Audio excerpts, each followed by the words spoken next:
Alla Fiera del Naturale e del Benessere presso il Forte Marghera a Mestre, la CIE di Venezia ha tenuto un convegno dal titolo Agricoltura e paesaggio rurale per promuovere la tutela delle tradizionali forme della terra e del vasto patrimonio dell'edilizia rurale. La Confederazione Italiana Agricoltori di Venezia è da sempre impegnata nella difesa dei territori rurali, ampiamente minacciati dalla condotta più o meno consapevole delle istituzioni, delle aziende e dei privati cittadini. Questo convegno, che si chiama Agricoltura e paesaggio rurale,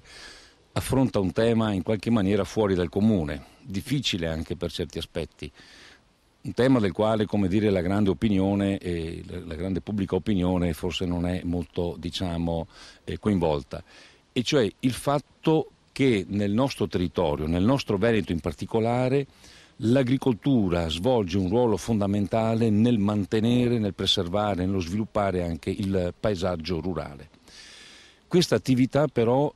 entra in conflitto con quella che è una cultura che sempre più si è diffusa nel nostro Veneto, che è quella del costruire sempre dappertutto, comunque, e costruire nelle maniere più disparate. Noi abbiamo perso quel patrimonio storico che, come dire, c'era nelle nostre campagne, per cui avevamo le campagne in ordine, con le case rurali costruite in una certa maniera, per esempio con la facciata principale rivolta a sud, verso il sole. Oggi abbiamo costruito con i diversi stili, con i più diversi stili architettonici, nelle maniere più svariate, con i più diversi materiali, in qualche maniera violentando proprio il nostro territorio, la nostra cultura. Noi abbiamo perso quello che la storia ci ha dato per centinaia e centinaia di anni. Quindi la nostra organizzazione, la Confederazione Italiana Agricoltori, tenta di rilanciare proprio questo messaggio. Fermiamoci, torniamo a recuperare il bello delle nostre campagne, del nostro paesaggio agrario, perché questo bello significa anche, come dire, migliore qualità della vita, un benessere maggiore. Non è solo una questione di carattere estetico, è proprio la conservazione, il rilancio di un grande patrimonio che nel giro di pochissimi decenni siamo riusciti a distruggere. Tra i relatori dell'incontro c'era anche il professor Ulderico Bernardi, docente di sociologia dei processi culturali all'Università Ca' Foscari di Venezia, grande conoscitore delle comunità contadine, delle società rurali e dei processi di mutamento a cui l'industrializzazione le ha sottoposte. Il paesaggio rurale della nostra regione, che si è trasformato attraverso i millenni, ha sempre però restituito questa ricchezza grande che la natura ci ha dato e che l'uomo ha profondamente saputo trasformare e adeguare le sue necessità.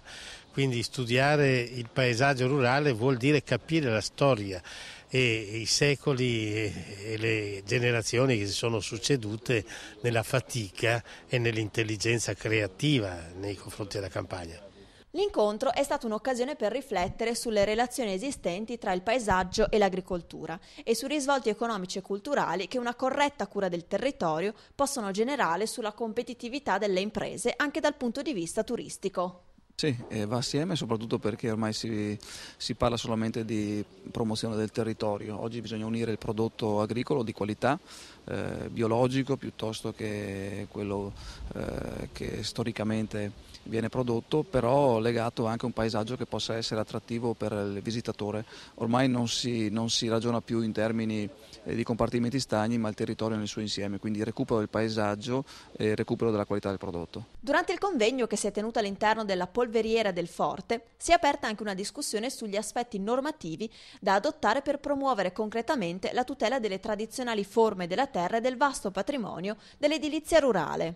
Valorizzare il territorio, i prodotti tipici e pensare ad un'agricoltura che recupera parti importanti del paesaggio rurale è una delle qualità e delle politiche per rafforzare l'agricoltura nella nostra realtà provinciale. Io credo che oggi abbiamo tentato, attraverso gli esperti che sono intervenuti nella nostra iniziativa, di dare un messaggio in questo senso e di proporre concretamente alla Regione Veneto alcune iniziative